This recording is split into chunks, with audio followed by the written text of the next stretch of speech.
Okay, so for tomorrow's class, we're going to be looking at Bobby Ann Mason's short story, Shiloh. It's an interesting story, and a lot of the works that we've read, and especially some of the ones that we've looked at recently, it's easy for us to assign who the good characters are and who the bad characters are. In Bobby Ann Mason's story, and I think you'll agree with this when you read through it, uh, we'll find there really aren't any bad characters. It's a story I think that probably doesn't have a real hero, and I certainly don't think it has a villain.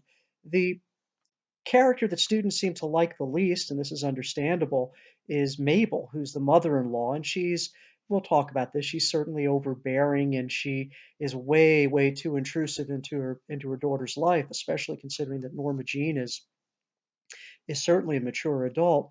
But Mabel's not. She's certainly not mean-spirited. She's well-intentioned.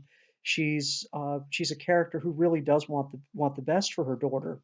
In the same way, sometimes students will become very frustrated with Leroy, and that's understandable. Leroy really, I mean, we can only imagine how frustrating Leroy would be to live with. He's very needy. He's clingy to Norma Jean, and that would certainly become very tiresome, I would think.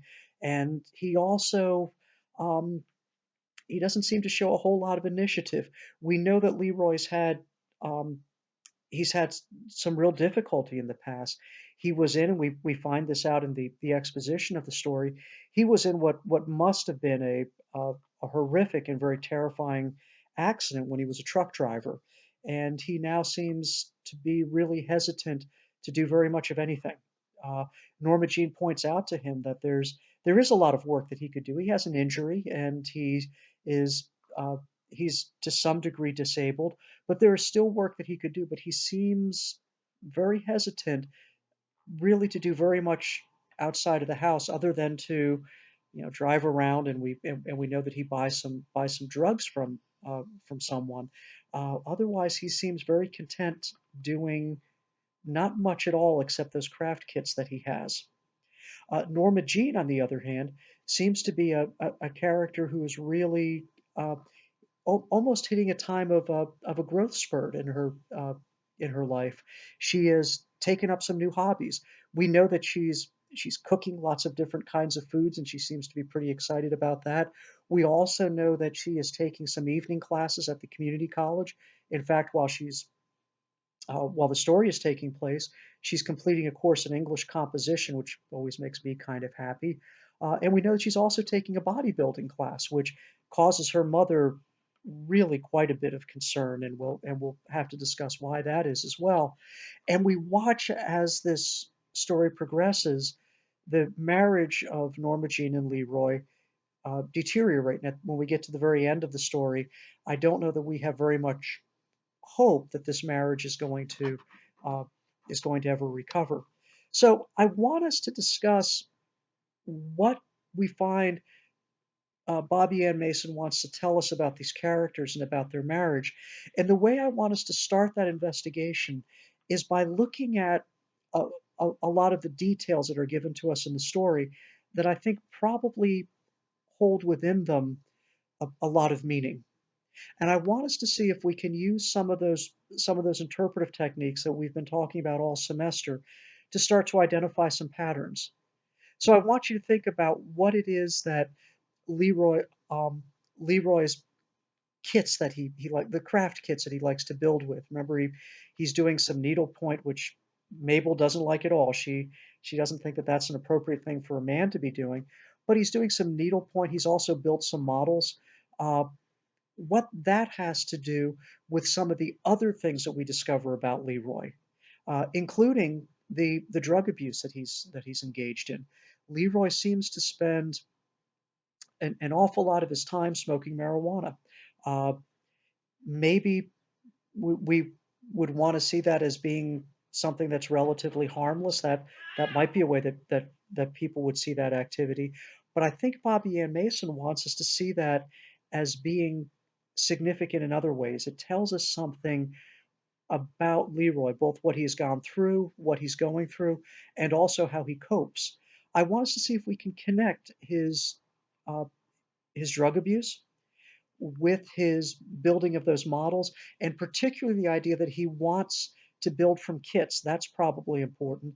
And see then if we can also connect that with his desire to build Norma Jean a log cabin. And I'll give you a hint as we start figuring out Leroy's character. Building a log cabin, if he were to try to do it by himself, even if he were completely able-bodied, would be an almost impossible task unless he were able to use some heavy equipment. The you know the, when If you do a log home, say like you have in the mountains, they're actually pre-built in factories and then they assemble them on site, and they need cranes and a lot of heavy equipment and a lot of people because the individual log sections are really heavy. Conversely, if Leroy wanted to uh, build his wife a traditional what builders would call a stick-built house, something that would be framed with dimensional lumber, even with the restrictions that he has on his leg, he would be able to do that, maybe with Norma Jean's help. And in fact, it's been a long time since I've built anything. I did spend a lot of summers working in new home construction, and I'd be a little rusty trying to remember how everything went together. But I would say to you that any three of us in the class, any three of us working together, would be able to build, a moderately sized house without any real physical limitations. There's nothing we'd have to lift, there's nothing we'd have to put into place that any three of us in the class wouldn't be able to do. It wouldn't be that easy, and there'd be some things that you might have to learn. There'd definitely be some things that I had to relearn, but any three of us would have the physical ability to do that. I don't think all of us together would be able to build a log cabin unless we had access to equipment that I hope you know how to operate because I sure don't. Things like cranes. So why is it that Leroy wants to build this log cabin rather than a kind of house that he might actually be able to build? I know that sounds like kind of a strange question, but if we can figure that out, and I'm going to tell you, it's actually tied to the things that he wants to build from kits, and it's tied to I believe it's tied to also his drug abuse. So think about when it is that he decides to smoke marijuana, uh, why it is he might be doing it, and why it is that he wants to build things from kits. We may, as we're examining that, also be able to figure out uh, why he was a truck driver. I'm not, please understand, I am not saying anything disparaging about people who make their living as truck drivers. In fact, there has never been a time in our nation's history when we should be more grateful for the men and women who do that, who make sure that we have all of the materials that we need to just go about our daily living. What I'm suggesting instead is that there's something about the kind of work that Leroy was doing that may give us a clue into who he is as a character. And I want to see if we can find those patterns. And we're going to do the same thing as we're looking for the patterns uh, in Norma Jean, and to a degree when we're looking for those patterns in Mabel. Okay, well, I've probably talked as much as I need to for this video. You guys are a really good class. You've done a terrific job of taking apart texts that are way more complicated than this one, and especially things like A Midsummer Night's Dream.